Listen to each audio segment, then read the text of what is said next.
નમસ્તે, હું છું ગાયત્રી અને આપ જોઈ રહ્યા છો headlines with Gayatri.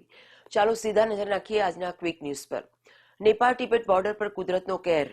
Himalayan border પર ભૂકંપ આવ્યા પછી ભયાનક પૂર અને ભૂસ્ખલનમાં લગભગ 160 લોકોના મોત થયા છે અને 54 અમેરિકનો સહિત 300થી વધુ પ્રવાસીઓ લાપતા. ટેક જાયન્ટ મેટાનું ઐતિહાસિક લીગલ સેટલમેન્ટ. બાળકોમાં ઇન્સ્ટાગ્રામ અને ફેસબુકની વળગણ વધારવાના આરોપસર માર્ક ઝુકરબર્ગની મેટાએ $16.68 બિલિયન ચૂકવવા, નાઇટ ટાઈમ બ્લોક્સ લગાવવા અને સખત વય મર્યાદા અમલમાં મૂકવા ઉપર સંમતિ દર્શાવી. સિનેમા જગતને મોટો ઝટકો.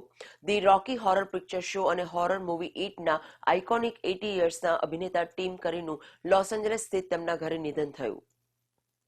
મોન્ટાના ફેમિલી મેસ્કરમાં બાળકીની બહાદુરી.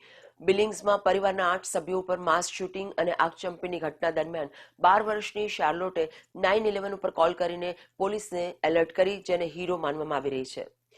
હોલિવૂડ કોર્ટરૂમમાંથી બ્લેક લાઇવલીને મોટો ઝટકો. જસ્ટિન બાલ્ડોની વિરુદ્ધ $8 બિલિયન લીગલ ખર્ચની માંગણી કરવા ઉપર જજ તેને અયોગ્ય ગણાવીને અભિનેત્રીને માત્ર $4 લાખ મંજૂર કર્યા. સોશિયલ મીડિયા પરથી આવેલો દિલ સ્પર્શી જાય તેવો ઇમોશનલ વિડીયો.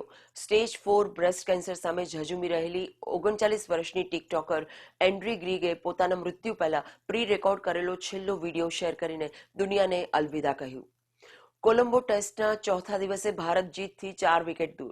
ટીમ ઇન્ડિયાએ ફોલો ઓન આપ્યા પછી શ્રીલંકાએ બીજી ઇનિંગ્સમાં 229 રન અને 6 વિકેટ કર્યા, જ્યારે વરસાદના કારણે રમત વહેલી પૂરી થતાં યજમાન ટીમે માત્ર 16 રનની લીડ મેળવી હતી. ભારત યુએસ ટ્રેડ ડીલ પર નવી રાજદ્વારી હિલચાલ.